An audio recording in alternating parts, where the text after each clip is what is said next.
What's up, everybody? In this fretboard method, we are going to be doing some buffer test method. So how many of you guys have had a problem with your pedal board where you have a fuzz pedal? I just have a stock Big Muff Pi. You know, it's a great fuzz pedal. I use it all the time.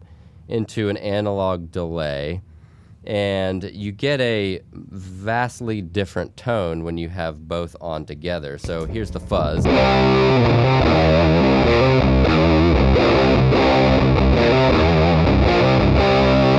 Now when I turn the delay on, listen to the tone difference.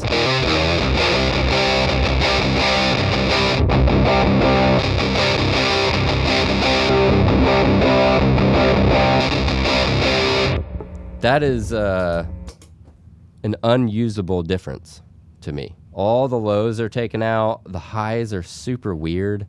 It gets real shrill and just not good sounding. So how do we fix that? I'm sure so many of you have read online, you know, like, I need a buffer for my pedal board, blah, blah, blah. Well, a buffer will fix this. I'm not going to be able to get into the reasons of why this works because I'm not qualified to explain this.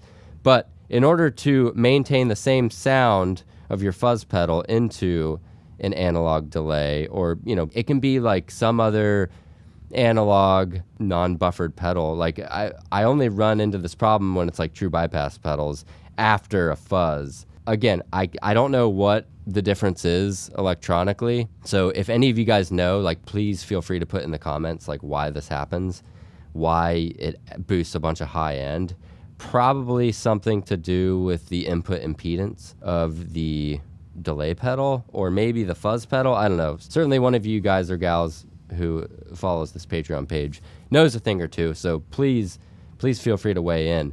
So what you can do to fix this is take any non-true bypass pedal, you know, a buffered pedal. I like to use Boss pedals because they're buffered.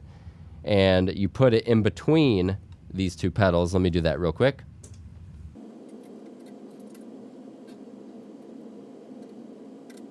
All right, so it is now in between the Big Muff and the Memory Man. And the pedal doesn't even have to be on, but watch this.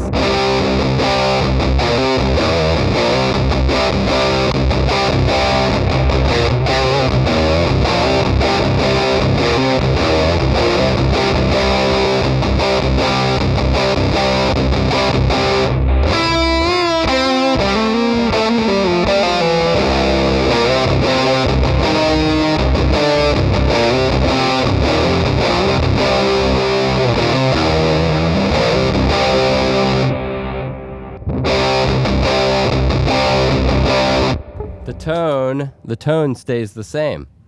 So now when you turn the delay on, it's not that super high-end, shrill, weird sound. So that is what buffers are good for.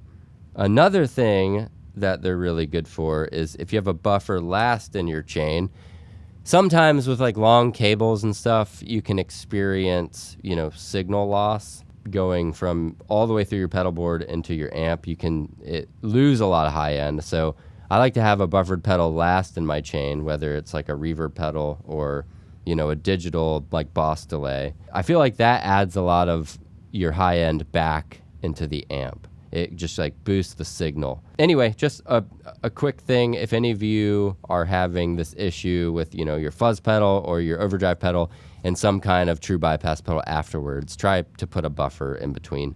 Anyway, thank you for watching. Hopefully this was helpful. And please, if any of you know why this happens, you know, electronically, scientifically, or professionally, please put it in the comments. And maybe some of us will learn a thing or two about impedance. All right, thank you.